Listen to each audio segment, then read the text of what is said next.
전 여러분과 함께 열왕기상 19장 15절에서부터 18절의 말씀을 가지고 함께 나눌 설교의 제목은 번아웃을 극복하는 신앙생활이라는 제목으로 함께 나누도록 하겠습니다. 여러분들은 번아웃이라는 단어를 아십니까? 많이 들어보셨습니까? 아니면 사용하고 계십니까? 아마도 들어본 사람도 있고 아니면 처음 듣는 사람이 있을 수도 있죠. 또 누구 있어서는 아니 왜 이렇게 외국어를 사용하실까? 분명히 한국말도 있을 텐데 왜 굳이 이런 번아웃이라는 단어를 쓸까라고 생각하실 수도 있습니다. 하지만 이 번아웃이라는 단어는요, 국립국어원에서도 등록된 단어이고 우리 한국어 사전에도 있는 말입니다. 자, 번아웃의 뜻은 이렇게 적혀 있습니다. 어떠한 활동이 끝난 후 심신이 지친 상태 또는 과도한 훈련에 의하거나 경기가 원하는 대로 풀리지 않아 쌓인 스트레스를 해결하지 못하여 심리적 그리고 생리적 지친 상태이다라고 이렇게 사전에 적혀 있습니다. 이 번아웃이라는 단어는 뉴욕의 정신 분석학자인 프로이드 버거라는 사람이 처음으로 사용한 단어입니다. 당연히 영어겠죠. burnout이라는 단어겠죠. 그래서 burnout 말 그대로 불타서 없어지다, 불타서 제로 남는다라는 뜻을 가지고 있습니다. 이렇게 번아웃 신드롬이라는 단어가 있는데요. 이런 신드롬 사람들은 일에 몰두하거나 자기의 어떠한 것을 정신적으로 피로가 쌓여서 급속도로 무너지는 현상이라고 말합니다. 한국말로는 연소 증후군, 탈진 증후군이라고 말하기도 합니다. 어려운 말인데요. 다른 말로 하면 쉼이 필요한 것이죠. 쉬어야 된다는 거예요. 이렇게 번아웃이라는 단어가 있습니다. 아마도 코로나 사태를 지나고 나서 그 번아웃이라는 단어가 우리에게 더 많이 익숙하게 들어온 것 같습니다. 혹은 이제 코로나가 끝나가지고 일상생활로 돌아가면서 학교 생활을 다시 오랜만에 해야 되고 대면 수업을 해야 되고 직장 생활하면서 많이 힘듭니다. 청년 때는 어떻습니까? 공부 때문에 직장, 사회 초년생일 때문에 수많은 나의 시간과 노력을 쏟아 부었지만 그것으로 인하여 느껴지는 지친 상태, 번아웃된 상태를 우리는 다 한 번씩 경험했을 것입니다. 직장인이나 학생만 느껴지는 것은 아니지요. 코로나 사태로 가족들이 다 격리돼 있을 때 아마도 그 가정에서 가장 많이 지치고 힘든 사람을 한 사람을 뽑자면 다름 아닌 어머니들이셨을 겁니다. 어머니들이 아침도 차려야 되지, 점심도 차려야 되지, 저녁도 차려야지, 새끼를 차려야 되는데 그걸 또 다음 날도 또 차려야지, 이것을 끊임없이 그거를 반복한 어머니들은 아마도 그 번아웃, 지친 상태를 다 경험하셨을 겁니다. 우리 인생을 뒤돌아볼 때 우리는 수없는 번아웃 상태를 경험을 했거나 아니면 지금 번아웃 상태에 놓여 있을 수 있습니다. 아니면 아직은 번아웃 상태는 아니지만 그 위기의 순간, 번아웃이 될 것 안 될 것 그 위기의 순간에 놓여있는 사람이 혹시 이 자리에 있으시나요? 여러분이 그렇게 번아웃 상태이라면 아니면 번아웃 상태 위기의 상황이라면 여러분은 어떻게 그 위기를 극복하십니까? 우리는 그 위기의 순간에 어떻게 대처해야 될까요? 이렇게 우리에게는 이런 번아웃이라는 것이 피부적으로 와닿게 인생을 살아가고 있습니다. 그렇다면 성경에는 이런 번아웃을 경험한 인물은 없을까요? 오늘 우리가 읽었던 본문의 말씀은 다름 아닌 그 대표적인 예인 엘리야가 나옵니다. 엘리야 선지자가 이 번아웃 현상을 가장 잘 표현한 인물 중에 하나입니다.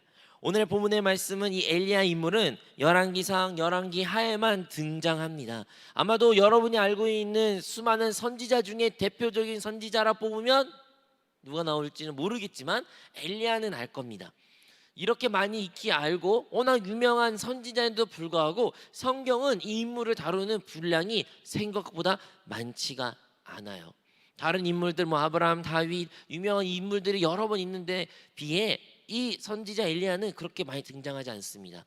구약에서는 잘 등장하지 않고 신약에 접어들어서야 예수님께서 그 변화산에서 엘리야를 함께 그 삼중회중을 나타난 모습이 나옵니다. 또한 예수님이 대하여 네가 바로 그 성경 예언 엘리야냐라는 말처럼 그렇게 신약에 몇 번 더 엘리야가 등장하지만 전체적으로 성경의 분량을 봤을 때는 과연 엘리야가 그렇게 큰 비중이 있는지는 잘 모르겠습니다.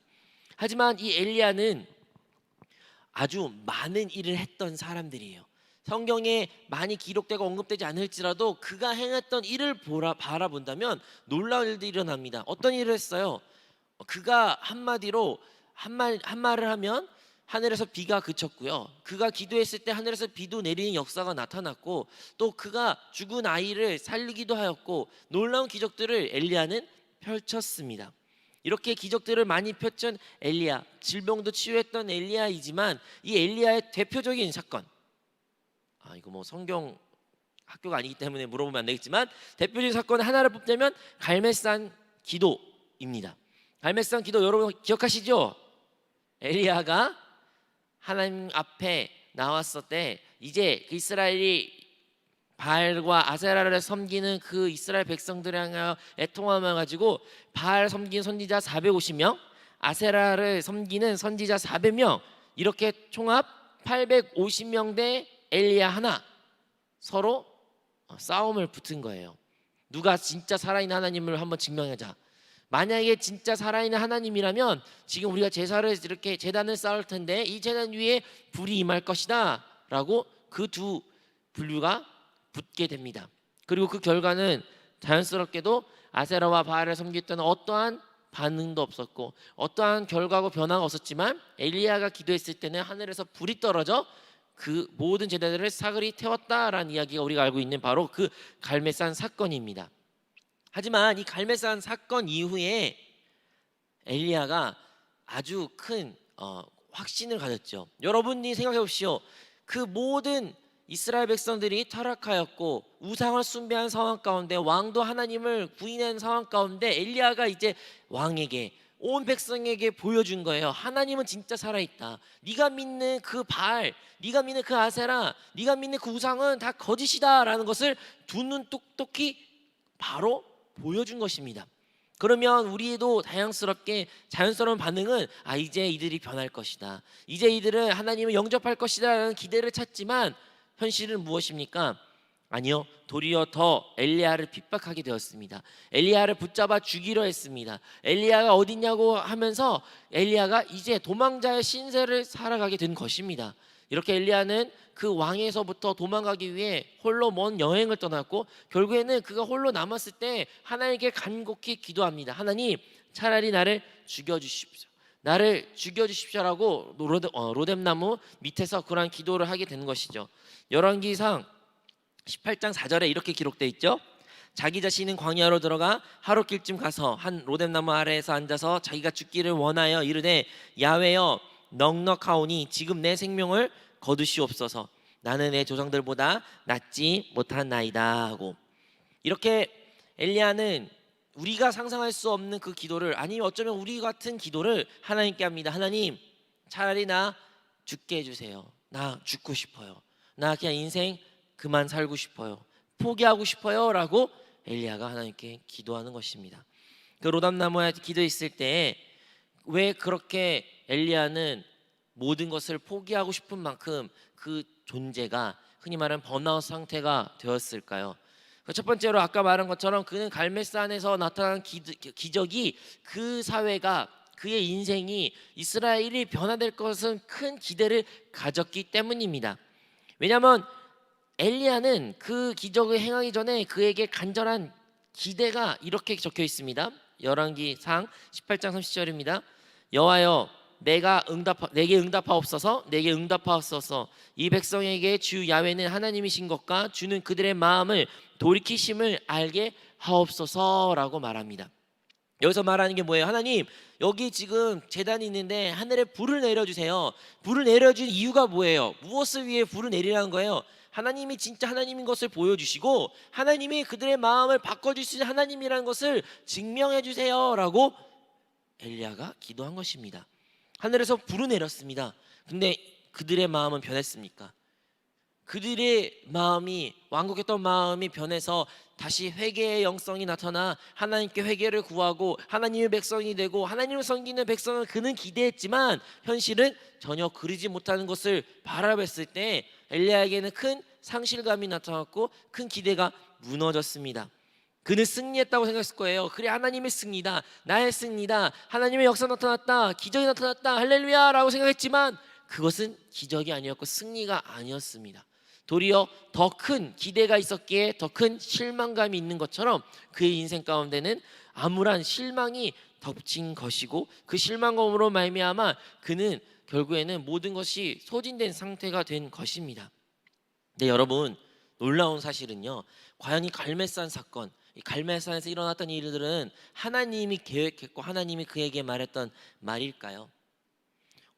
이 18장 이전에 사실은 하나님은 엘리야를 불렀습니다. 그리고 엘리야를 부른 이유가 그 당시 그 땅 가운데 3년만 동안 놀라운 그 3년만 동안 기근이 있어가지고 하늘에 비가 내리지 않아서 모든 것이 다 말라 죽고 어려운 상황 가운데 놓여 있을 때 하나님께서 엘리야를 불러서 너는 이제 왕에게 가가지고 왕에 가서 이제 하늘에 비가 내릴 것이다라는 말을 전해라라는 이야기만 하나님은 엘리야에게 말했습니다.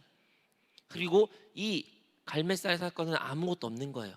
근데 그 와중에 그 가운데 이 사건이 등장하게 되는 것입니다. 무엇을 유추할 수 있습니까? 엘리야가 생각을 한 것이죠. 아, 하나님께서는 왕을 만나러 말씀하셨지만 그래, 만나기 전에 만날 때 차라리 하나님이 살아계시면 그들에게 보여주면 그들은 변할 것이야. 그래, 하나님은 이렇게 역사하시면 저들의 마음이 변화돼서 이스라엘 백성의 회개의 영성에 나타나서 하나님 기뻐하신 일이야 라고 엘리야가 계획하고 준비했던 사건이 바로 이 갈멜산 사건입니다. 물론 이 갈멜산 사건으로 승리한 엘리야가 많은 우상 숭배자들을 다 사륙하고 죽이는 역사가 나타났지만 그것 가운데는 진정으로 하나님의 뜻이 있었는지는 성경에는 명확하게 말하지 않는 것입니다. 이것을 통해서 알 수 있는 것은 무엇일까요? 여러분, 엘리야를 통해 하나님은 이스라엘 백성들을 회복시키기를 원했습니다. 하지만 이제 하나님은 엘리야를 먼저 회복시켜야 되는 상황 가운데 놓이게 된 것이죠. 마찬가지로 우리 신앙생활 가운데 우리 가운데 하나님께서 분명히 우리의 삶을 통하여 하나님의 뜻과 목적을 이 땅 가운데 회복시키고 이루시기를 원하십니다.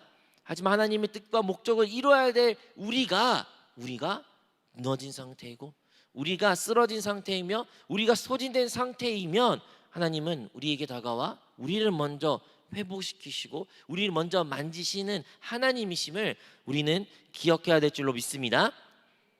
엘리야가 로뎀나무에 하나님 나 죽고 싶어요, 나 이제 인생 포기하고 싶어요 할 때 천사가 다가와 그에게 구운 떡과 물을 줘가지고 그에게 계속 먹게 하고 마시게 하고 결국에는 엘리야를 일으켜 세워 호렙산까지 가게 만들었던 일이 성경에 기록되어 있습니다. 그와 마찬가지로 우리의 신앙생활 가운데서도 우리가 넘어지고 우리가 쓰러지고 우리가 포기하고 싶을 때 하나님께서는 그럼에도 불구하고 도움의 손길을 베풀으시고 천사를 보내주시고 주위의 믿음의 형제 자매와 교회와 통해서 우리에게 말씀하시고 성령을 부어주시는 역사를 기억해야 될 줄로 믿습니다. 이렇게 해서 호렙산에 엘리야가 가게 됩니다. 호렙산이라는 곳은 어떠한 산입니까? 바로 하나님이 임재했던 곳이에요. 하나님이 이스라엘 백성에 나타났던 곳이고 그 산에는 통해서 십계명이 나왔던 놀라운 산이 호렙산입니다. 그 호렙산에 엘리야가 도착했을 때 그가 원하는 것은 다름 아니라 하나님의 나타남입니다. 하나님, 나 하나님 만나고 싶어요. 하나님, 나타나 주세요. 이 산에서 나타나 주세요 라고 간절히 기도한 것이 엘리야의 모습이었습니다. 근데 이 호렙산에서 하나님께서는 엘리야를 만나 주시죠. 하지만 그 엘리야를 만나 주셨을 때 어떻게 만나 주셨습니까?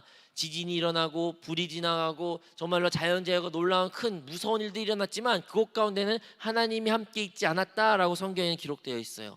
근데 도리어 아주 세밀한 음성 가운데 조용한 침묵 가운데 하나님께서 말씀하시고 그렇게 하나님이 엘리야에게 찾아가 이러한 회복을 시작하기 시작했습니다. 첫 번째, 우리 하나님께서는 엘리야에게 묻습니다. 왜 네가 여기 있느냐? 너 왜 지금 여기 있느냐? 이러한 질문을 하나님께서 엘리야에게 합니다. 엘리야는 말하죠. 하나님, 나 열심히 했습니다. 주님, 자기의 상황을 다 설명하고 자기를 변호하고 하나님께 불만 불평을 말하면서 결론은 그거예요. 하나님, 나 홀로 남았어요.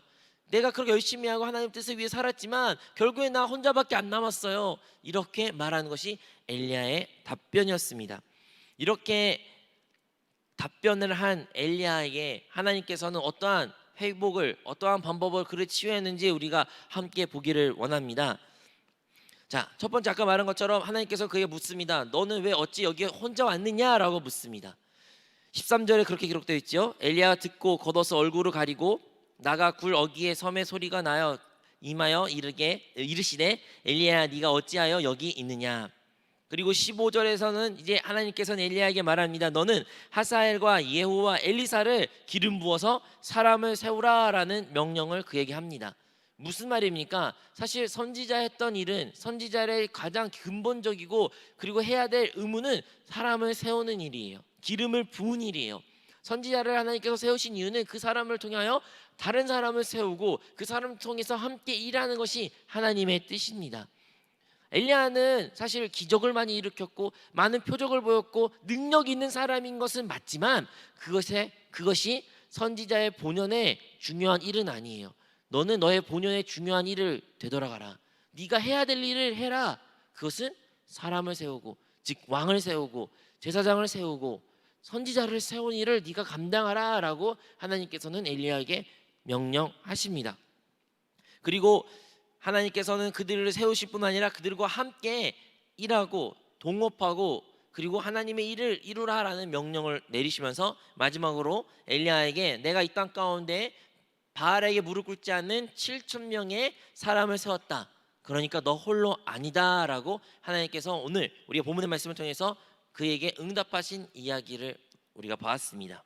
자, 우리가 다시 한번 우리의 삶을 돌아가 우리의 삶의 현장을 한번 적용해 보도록 하겠습니다. 우리 인생 가운데 번아웃의 현상이 있습니다. 여러분 학업 때문에 혹시 힘드십니까? 공부하고 오랫동안 시험을 준비하고 좋은 성적으로 받기 위해서 무단히 노력하였지만 그것에 대한 결과를 원하지 않는 그 결과를 얻지 못했을 때 얼마나 큰 좌절감을 우리가 느낍니까?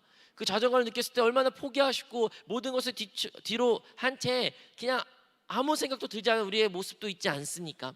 취직을 준비하거나 혹은 취업을 이미 했으면서 일을 하지만 내가 기대했던 것과 너무 다른 나타난 현상들, 아니면 내가 기대했고 내가 열심히 하면 회사에서 인정해주고 나를 더 높은 봉급을 주거나 더 높은 자리를 나에게 이동을 시켜줄 거라는 그 기대를 가졌지만 아무리 내가 회사에 충성을 다하고 열심히 했을지라도 그에 합당하지 않은 대우를 받았을 때 얼마나 큰 낙심을 우리가 받습니까? 가정 가운데, 사랑하는 사람들 가운데, 다른 사람들 인간관계 가운데, 혹여나 여러분 교회 신앙생활 가운데서도 여러분 혹시 열심히 했다고 여러분 생각하였지만 지치고 힘들고 피곤한 번아웃된 상태인 여러분 모습은 혹시 아니십니까? 여러분 우리가 만약 그런 번아웃 상태라면 우리는 엘리야가 됐던 것처럼 다시 한번 하나님이 계시는 그곳 호렙산으로 그 나아간 것처럼 하나님이 살아계신 우리 거듭난 영으로 나아가야 될 줄로 믿습니다. 여러분 우리 인생의 답은 하나님으로부터 찾는 것입니다. 하나님의 유일한 답이시고 하나님을 만날 때 우리의 인생의 문제는 해결되는 것입니다. 사랑하는 성도 여러분, 우리가 다시 하나님께 나아가기를 원합니다. 엘리야는 하나님이 계신 곳이 호렙산으로 아랍계 호렙산으로 나아갔지만 오늘날 우리는 주님은 하나님은 어디 계십니까? 물론 우리 하나님은 하늘 위에 계시기도 하지만 예수 그리스도를 통하여 이 땅에 그의 공생애를 통해 죽으심과 부활과 승천을 통하여 또 다른 보혜사 성령을 이 땅 가운데 보내주시어 이제 예수 그리스도를 영접한 우리 모두의 거듭난 영 안에는 성령이 함께 계신 줄로 믿습니다. 너희 안에 성령이 계신 것과 너희가 하나님의 성전인 것을 너희가 알지 못하느냐라는 말한 것처럼 우리 안에는 성령이 계시고 우리가 바로 그 하나님의 성전입니다. 하나님이 어디 계십니까? 이곳저곳에서 찾으십니까? 외부적인 곳에서 찾으십니까? 여러분의 하나님은 우리 거듭난 영 안에 계시어 그 영으로 돌이킬 때 우리가 하나님을 만날 수 있다는 것을 기억하시기를 바랍니다. 그럼 영으로 돌이킨다고 해서 하나님 계신 곳에 나아간다고 해서 하나님의 음성을 어떻게 들을 수 있는 것입니까? 많은 경우에는 엘리야가 그랬던 것처럼 우리 하나님이 엄청 큰 목소리로 놀라운 능력으로 어떠한 기적과 표적으로 우리 인생 가운데 나타날 것이라는 기대를 합니다. 엘리야는 불을 보았지요. 하나님이 그곳 가운데 있을까 기대했습니다. 큰 바람이 불었습니다. 하나님이 그곳 가운데 있을까 기대했습니다. 하지만 그러한 외적인 큰 현상 가운데서는 하나님이 없었다라고 말합니다. 우리도 마찬가지입니다. 여러분 내 안에 하나님이 계셔라는 이 말에 여러분은 어떻게 그걸 기대하고 바라보십니까? 하나님이 있으니까 마치 그 다른 인격이 있어가지고 그것이 막 날뛰어가지고 너무나도 느껴지고 잘 느껴진 그런 모습을, 기적적인 모습을, 뜨거운 모습을, 아니면 뭔가 휘어잡는 에너지가 넘치는 모습을, 그런 것을 혹시 상상하고 기대하십니까? 하지만요 그런 것이 감정적으로나 아니면 어떤 상황 가운데 느꼈다가 했을지라도 과연 진정 그곳 가운데 하나님이 있는 것입니까? 우리가 너무 음악이나 아니면 어떤 상태나 우리 슬픔과 눈물과 우리의 어떠한 상황 가운데 놓여가지고 너무나 우리의 감정이 생각들이 좌지우지 때가 많이 있습니다. 하지만 그곳 가운데 하나님이 과연 계셨나요? 엘리야가 하나님 만난 것은 다름 아닌 그 침묵 가운데 고요함 가운데 하나님이 그를 만나 주신 것처럼 우리 하나님은 우리 거듭난 영 가운데 그 양심과 그 치밀함과 세밀한 음성으로 우리에게 말하고 있다는 것을 기억해야 됩니다. 여러분, 외적인 표적에서부터 하나님의 응답을, 하나님의 음성을 찾다고 노력하는 것이 때로는 많은 헛수가 있다는 것을 기억해야 됩니다. 그래서 그 음성을 만약에 우리가 받게 된다면 우리에게는 어떤 하나님으로부터 그 번아웃에 회복할 수 있는 치료법을 받을 수 있을까요? 엘리야에게 물었죠. 너는 왜 여기 있느냐? 라는 질문을 했던 것처럼 동일하게 우리에게도 묻을 겁니다. 사랑하는 누구누구야, 너 왜 지금 여기 있느냐? 네가 왜 지금 이러한 기도를 가지고 이런 문제를 가지고 나에게 나왔느냐라는 질문을 할 겁니다. 왜 우리가 그런 상황 가운데 놓일까요? 왜 우리가 하나님께 나왔을까요? 그것은 우리의 인생, 나의 직업, 학업, 학생이라는 신분, 아니면 나의 가정적인 위치나 모든 등한테 우리가 이 세상 가운데 살아가는 그 무엇으로 인하여 하나님께 나왔지만 하나님은 우리의 근본적인 우리의 직분을 묻습니다. 너는 근데 누구냐? 네가 원래 누구길래 너는 누구인지를 기억하느냐? 여러분, 우리는 누굽니까?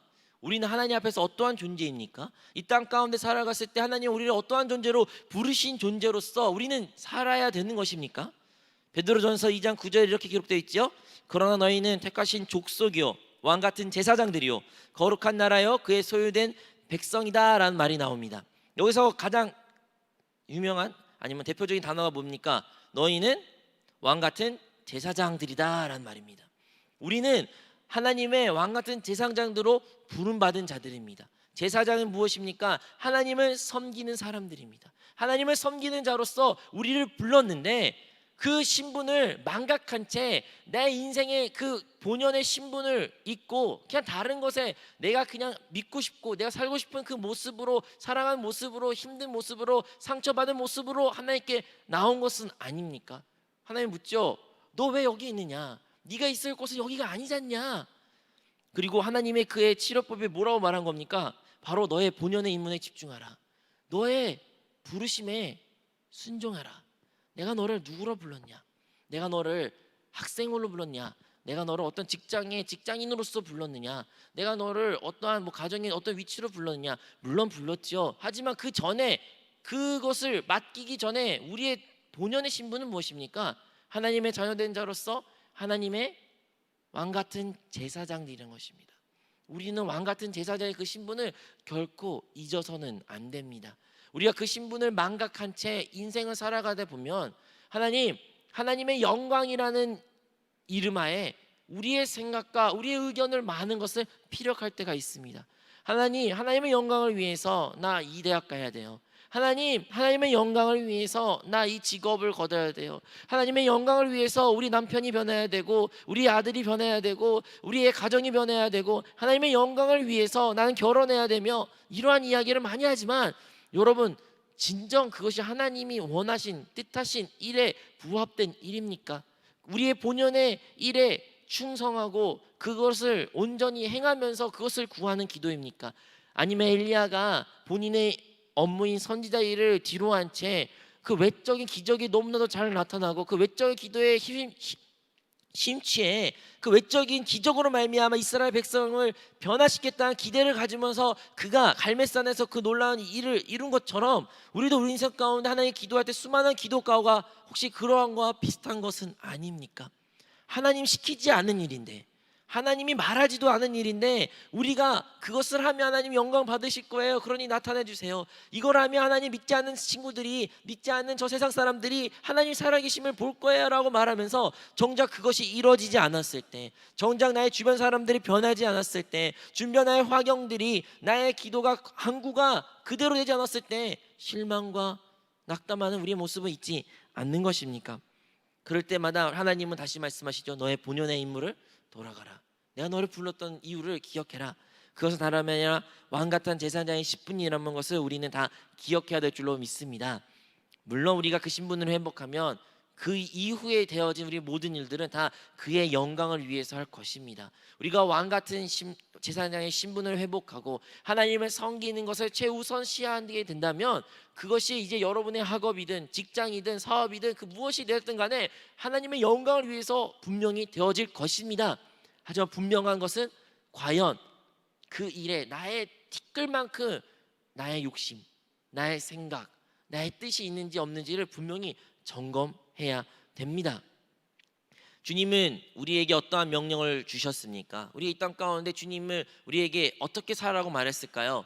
예수님이 우리에게 너희 인생에서 성공해야 된다, 세상에서 1등 돼야 된다, 세상에서 공부 잘해가지고 공부 못하는 믿지 않은 사람들이 예수 잘 믿으면 공부 잘해 이런 칭찬을 받아야 된다, 너희들 세상에서 좋은 가정, 좋은 것 이런 이야기를 많이 들어야 된다. 예수님이 그것을 우리에게 명령하셨을까요?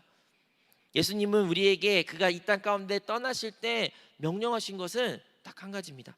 마태복음 28장 19절에 기록되기를 그러므로 너희는 가서 모든 민족을 제자로 삼아 아버지와 아들과 성령의 이름으로 침례를 베풀고, 주님께서 우리에게 그 제자들에게 말할 뿐만 아니라 오늘날 우리 예수를 영접한 우리 모두에게 말씀하신 지상 명령, 우리에게 해야 될 일은 다름 아니라 가서 모든 민족을 제자를 삼는 것, 그들을 제자를 삼는 것, 양육을 하는 것, 영혼에 관심하는 것, 그들에게 침례를 베푸고 가르치는 것, 그것을 주님께서는 우리에게 명령하셨고 가르치셨습니다. 우리가 그거에 대한 관심이 있습니까? 마지막으로 주님께서는 엘리야에게 같이 일하는 법을 배우라 말한 것처럼 우리도 마찬가지로 우리가 하나님을 섬기면서 무엇을 깨달아야 되냐면 함께 동역하는 것을 배워야 돼요. 왜 우리 신앙생활 가운데 이런 지치고 힘듭니까? 왜 이렇게 넘어지고 번아웃된 모습을 우리 많이 느낍니까? 많은 교회는 나 홀로 신앙생활하고 나 홀로 믿음을 지킨다고 생각하고 나만 의롭고 나밖에 하나님의 온전히 사랑하는 사람밖에 없다고 느꼈기에 그 신앙이, 그 모습이 우리를 무너지게 합니다. 우리를 소진시키게 합니다. 하지만 하나님께서 뭐라고 말씀하셨습니까? 너 말고 바알에게 무릎 꿇지 않은 7,000명이라는 사람을 내가 예비했다. 오늘날도 마찬가지입니다. 사랑하는 성도 여러분, 우리가 번아웃 됐습니까? 나 홀로 신앙생활하고 정말 나 혼자밖에 없고 고독한 외로움 가운데 놓였던 인생이라고 느끼십니까? 하나님은 말씀하시죠. 아니다. 나를 진짜 사랑하고 나를 위해 그 모든 것을 버리고 아끼지 않는 나를 신실하게 따르는 7,000명의 하나님을 따르는 자들이 이 땅 가운데 있다. 이 땅 가운데 있으니 그들과 함께 나를 섬겨라. 오늘날도 동일한 줄로 믿습니다.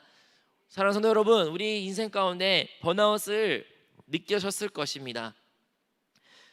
하지만 그 번아웃에 대한 해답을 우리 주님께서 엘리야에게도 제시한 것처럼 우리에게도 제시하고 있습니다. 그러면 중요한 것, 과연 그러면 엘리야는 그 하나님께서 말씀하셨던 그 해결책대로 살았을까요? 근데 성경에 보면 엘리야는 그렇게 하지 않았어요. 엘리야는 왕에게, 제사장에게, 심지어 엘리사에게 기름 붓지 않았습니다. 엘리사도요, 엘리야가 기름 부어서 그 다음에 선지자가 된 것이 아니라 그가 그냥 하늘로, 원래는 심지어 엘리사를 데려갈 생각도 없었죠. 엘리사를 그냥 내팽개치려고 했는데 엘리사가 어쩔 수 없이 졸랑졸랑 뒤져 따라오니까 어쩔 수 없이 엘리야 같이 가다가 그가 하늘 올라갔을 때 옷에 두루마리가 떨어져가지고 그거를 붙잡아 내가 엘리야의 후계자다라는 것을 표식으로 삼아 그렇게 선지가 세워진 것입니다. 왕들도 선지자들도 엘리사가 다 기름 부어서 세워진 왕들입니다. 하지만 우리가 알 수 있는 것은 하나님께서는 엘리야에게 하나님의 뜻을 이루기를 원했지만 엘리야가 그렇게 하지 못했을지라도 하나님의 뜻은 이루어지게 되는 것입니다. 사랑하는 성도 여러분, 오늘도 마찬가지입니다. 하나님께서는 분명히 여러분을 통해서 하나님의 뜻을 이 땅 가운데 이루신 분명한 계획을 가지고 계십니다. 하지만 우리가 그것을 순종하고 순종하지 않는 것은 우리의 의지지만 설사 우리가 그것을 순종하지 않는다 할지라도 하나님의 뜻은 결국 이루어지게 된 것입니다. 그렇기 때문에 여러분, 하나님의 뜻이 이루어지기 때문에 그 뜻이 이루어진 일에 내가 쓰임받을 수 있도록 우리를 준비하고 하나님의 말씀에 순종하는 우리가 모두 되기를 소원합니다.